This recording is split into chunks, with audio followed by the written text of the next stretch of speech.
Hey everyone, Russ Frushtick here with Polygon. We are here with Rob Nelson of Rockstar Games. Obviously we are a couple weeks out from the release of Max Payne 3, a doozy of release. It's been a really long time since anyone's seen Max Payne. What would you say to people that really haven't experienced anything Max related in, how long has it been, 5, 10 years now? I think eight years? Around 8 years. Like well, I think when the first games came out, everyone was sort of struck by how cinematic they felt. So I think that is top level what we wanted to stay true to. We just wanted to come out with the most cinematic action shooter that we could possibly deliver. Cool, so we're gonna go in here and check out a little more about Max as a character. Okay. Let's do it. So we're here in one of Rockstar Games' demo rooms. We're checking out Max Payne, obviously. So let's talk about Max, the character design itself. Mm-hmm. Obviously, it's been 8 years. The overall look of Max is not how many people might remember he looks. Talk a bit about sort of designing this new look for Max Payne. Well, I think the vibe of him certainly in the New York levels is pretty similar. In terms of his facial appearance, he looked different between Max 1 and Max 2. So when we came to do this one, we weren't particularly beholden to any one look.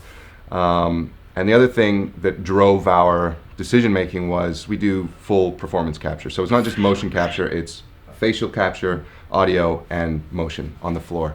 So when modeling a character's face, if it looks like the actor who's portraying that character, you're going to have a better time making sure that performance is realized in more of a one-to-one way. And so when we were talking about bringing back James McCaffrey to voice Max, which he did in the first 2 games, we were just looking at him and thought he'd make a good Max. And so we scanned him and used his face as the basis for our Max. Can you give an example of sort of how it might show up in the game, in the sense that, like, this is an older guy? Is there like moments of struggle, him moving around, stuff like that? I think we really wanted to get that. I think stuff like the shoot dodging, when you do the leaps in bullet time. If you just leap and let the left stick go, he'll land and he will stay there. And then you can spin the camera around and swing your guns around and shoot.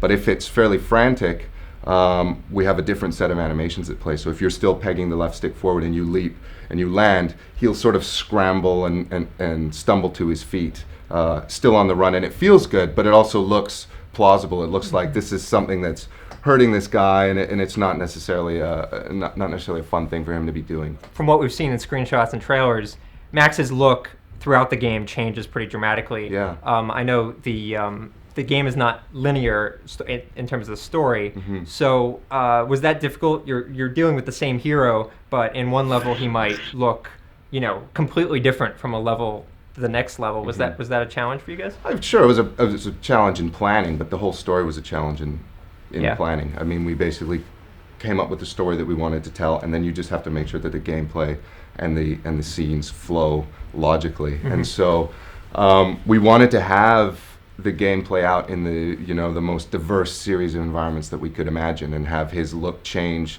according to those environments and according to the demands of the story.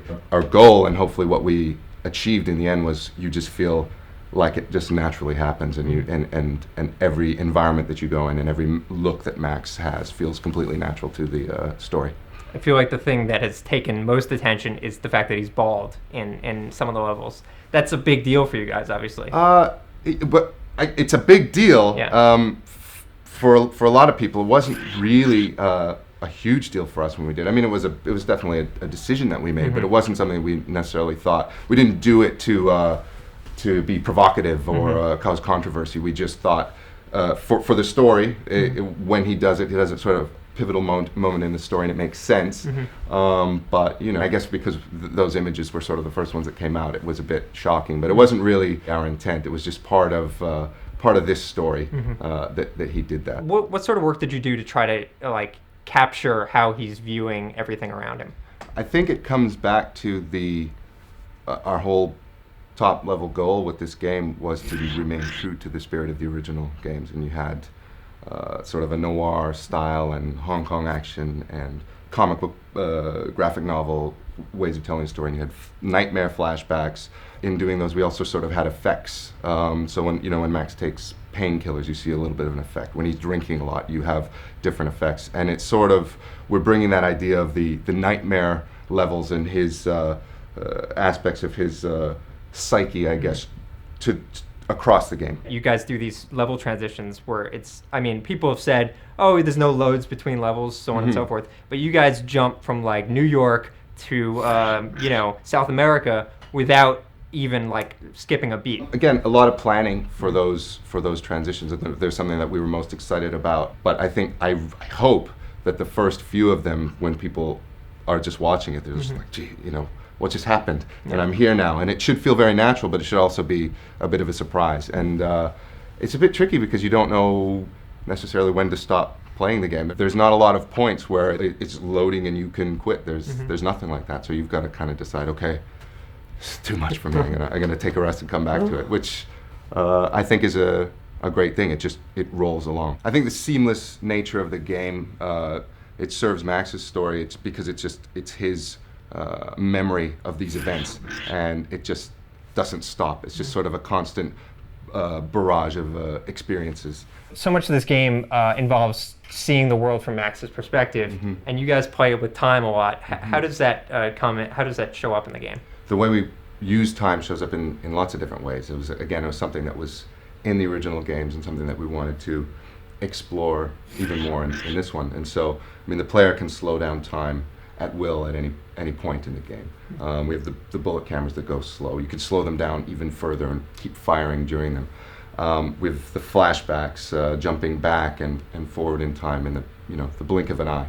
Even the way that we're editing the scenes, we're jumping forward in time. We're cutting out chunks of the experience. So he might be running off of a piece of scaffolding at the top of the stairs. Then he's at the bottom of the stairs, and he's going through a gate. Then he's running. Then he's in a room, and it's just snippets of these experiences constantly driving the action forward. And I don't know whether people will notice it right away or they'll just feel it. But when you play this game, it just never stops, and there's never a dull moment. There's never a moment of rest unless we want it there.